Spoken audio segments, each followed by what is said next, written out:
Hello दोस्तों, कैसे हैं आप लोग। मेरा नाम सनी द्विवेदी है और मेरे चैनल का नाम सनी द्विवेदी एवरीथिंग। रोज ये बताना जरूरी है कि जिसमें आप लोगों को याद रहे, आप मेरा चैनल जल्दी से जल्दी सब्सक्राइब कर दीजिए, मेरे वीडियोस को शेयर कर दीजिए, लाइक कर दीजिए। तो मैं आज आप लोगों को, मैंने कल विशेषण पढ़ाया था, तो विशेषण से संबंधित वस्तुनिष्ठ प्रश्न, इसका मॉक टेस्ट मैं चालू करने वाला हूं, जिससे आप लोगों को ये पता चलेगा कि आप लोगों को अभी तक कितना आया। तो चलिए स्टार्ट करते हैं बिना देरी किए हुए अपना आज का विशेषण के वस्तुनिष्ठ प्रश्न। अब देखिए पहला प्रश्न क्या है, विशेषण कितने प्रकार के होते हैं। विशेषण कितने प्रकार के होते हैं।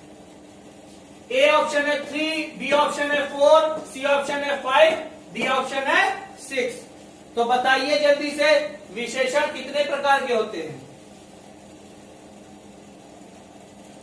विशेषण 4 प्रकार के होते हैं। गुणवाचक विशेषण, संख्यावाचक विशेषण, परिमाणवाचक विशेषण और लास्ट आपका क्या है, सार्वनामिक विशेषण। तो विशेषण 4 प्रकार के होते हैं। तो इस प्रकार से ऑप्शन बी आपका सही हो जाएगा। कौन सा ऑप्शन सही होगा, बी 4। निम्नलिखित में से विशेषण चुनिए। ए ऑप्शन है बुराई, बी ऑप्शन है मिठास, सी ऑप्शन है स्वयं और डी ऑप्शन है थोड़ा। बुराई, मिठास, स्वयं, इन सब में से कोई नहीं है। और डी ऑप्शन क्या है, थोड़ा। थोड़ा क्या है, थोड़ा आपका संख्यावाची विशेषण में भी प्रयोग हो सकता है और परिमाणवाचक में भी हो सकता है। ठीक है। क्लास में थोड़े बच्चे हैं, क्लास में थोड़े बच्चे हैं, तो उसमें ये कहा आ जाएगा, ये संख्यावाची विशेषण में आ जाएगा। मुझे थोड़ा पानी दे दो, ये परिमाणवाचक में आ जाएगा। किसमें आ जाएगा, परिमाणवाचक में। तो थोड़ा का यूज दोनों जगह हो सकता है, लेकिन फिलहाल थोड़ा विशेषण है इस जगह, क्योंकि थोड़ा केवल अकेले दिया हुआ है वर्ड। तो थोड़ा एक विशेषण हो जाएगा। बी ऑप्शन सही हो जाएगा। आदर्श शब्द का विशेषण क्या होगा। आदर्श शब्द का विशेषण क्या होगा, आदरणीय, आदरपूर्वक, आदरकारी, इनमें से कोई नहीं। अब आदर्श शब्द का विशेषण एक शब्द बना लीजिए, आपको पता चल जाएगा। वह हमारे लिए बहुत आदरणीय है और गांधी जी हमारे लिए बहुत आदरणीय है। गांधी जी के विषय में मैंने एक वाक्य कहा, गांधी जी हमारे लिए बहुत आदरणीय है। तो गांधी जी की हमने एक विशेषता बताई कि गांधी जी बहुत आदरणीय है। तो आदरणीय विशेषण हो जाएगा आदर का। आदर का विशेषण क्या होगा, आदरणीय हो जाएगा। संस्कृति का विशेषण है सांस्कृतिक, संस्कृत, सांस्कृति और सांस्कृतिक, सांस्कृतिक, सॉरी, हाँ यहां पे संस्कृति होगा।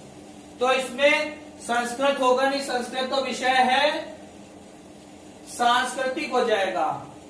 सांस्कृतिक हो जाएगा। स्कूल में सांस्कृतिक कार्यक्रम हो रहे हैं। कैसे कार्यक्रम हो रहे हैं, सांस्कृतिक कार्यक्रम हो रहे हैं। तो कार्यक्रम की विशेषता बताया इसने, सांस्कृतिक कार्यक्रम हो रहा है। ठीक है। तो यहाँ पे विशेषण क्या हो जाएगा, सांस्कृतिक। तो ए ऑप्शन आपका सही हो जाएगा। उत्कर्ष का विशेषण उत्कर्ष का विशेषण क्या होगा, उत्कर्ष का विशेषण क्या होगा, उत्कृष्ट, अवकर्ष, अपकर्ष, उत्कीर्ण। उत्कीर्ण का तो खैर कोई मतलब ही नहीं है यहाँ पे। उत्कीर्ण अलग चीज है, जो दीवालों पे या कहीं पे उत्कीर्ण किए जाते हैं लेख, तो उसको उत्कीर्ण कहते हैं।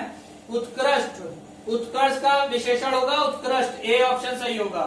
उत्कृष्ट, मैंने क्लास में उत्कृष्ट प्रदर्शन किया। कैसा प्रदर्शन किया, उत्कृष्ट।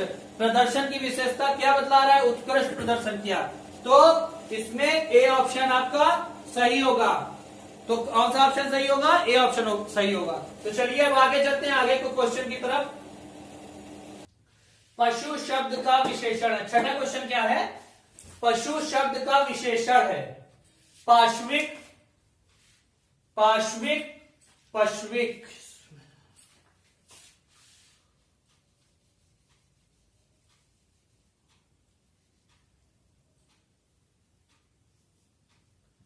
पश्विक, पशुता और पशुत्व। अब इसमें बताइए कौन सा पशु शब्द का विशेषण होगा। पशु शब्द का विशेषण क्या होगा?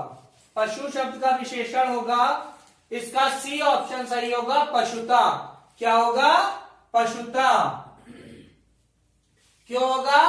पशुता उसका किसी का व्यक्ति का गुण बता रही है। ठीक है, क्या होगा? पशुता। मानव शब्द का, सातवां, मानव शब्द का विशेषण होगा। मानव शब्द का विशेषण होगा मनुष्य, मानवीय, सी मानवता, डी मानवीकरण।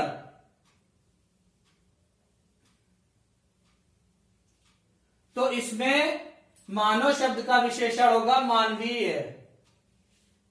मानवीय होगा, उसने मानवीय कार्य किया, उसने मानवीय कार्य किया। अब मानवीय कार्य कैसा किया? मानवीय कार्य किया, तो मानवीय कार्य की विशेषता हो गई। तो मानव शब्द का विशेषण होगा मानवीय। पशु शब्द की विशेषण क्या होगा? पशुता। पशु में पशुता होती है, तो पशु शब्द का विशेषण पशुता।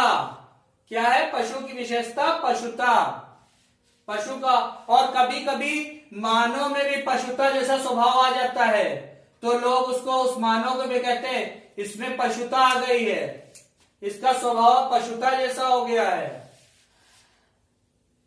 इसके स्वभाव में पशुता आ गई है। ठीक है, तो ये पशुता शब्द विशेषण है। पशुता शब्द विशेषण है। मानव में मानवीय गुण आ गए हैं उसके अंदर, तो मानव का मानवीय विशेषता है। आलस्य शब्द का विशेषण होगा आलसी, आलस, आलसपन, अलस। तो वह बहुत आलसी है, वह बहुत आलसी है। नेहा बहुत आलसी है, तो हमने नेहा को क्या कहा? वो बहुत आलसी है। क्या है? आलसी है। तो आलसी इसमें विशेषता हो गई, विशेषण हो गया। क्या हो गया? आलसी विशेषण हो गया। चलिए आगे। 9th क्वेश्चन है, कुछ बच्चे कक्षा में शोर मचा रहे हैं, इसमें कुछ शब्द में किस प्रकार का विशेषण है?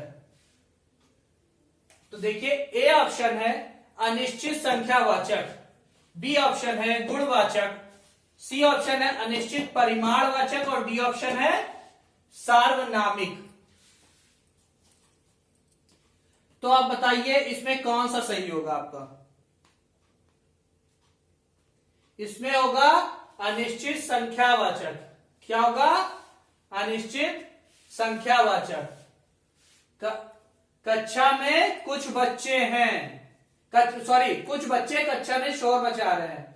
कुछ बच्चे, इसमें माप तोल नहीं दी हुई, इसलिए अनिश्चित परिमाणवाचक नहीं होगा।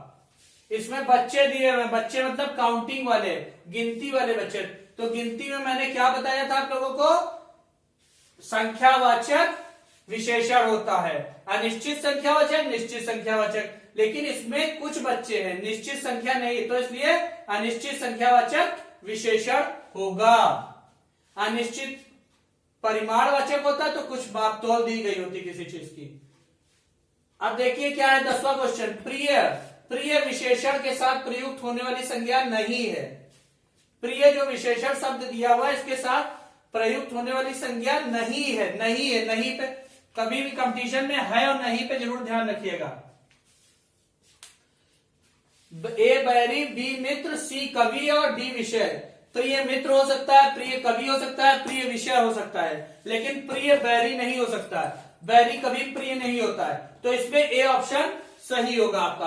कौन सा ऑप्शन सही होगा? ए ऑप्शन सही होगा। आज विशेषण के बारे में मैंने आपको वस्तुनिष्ठ प्रश्न बताए, जिससे आपको ये पता चला होगा कि कल मैंने जो विशेषण में पढ़ाया था उसमें आपको कितना आया और कितना नहीं आया। इन क्वेश्चन से आपको अनुमान हो गया होगा कि आपको विशेषण समझ में आया या नहीं आया।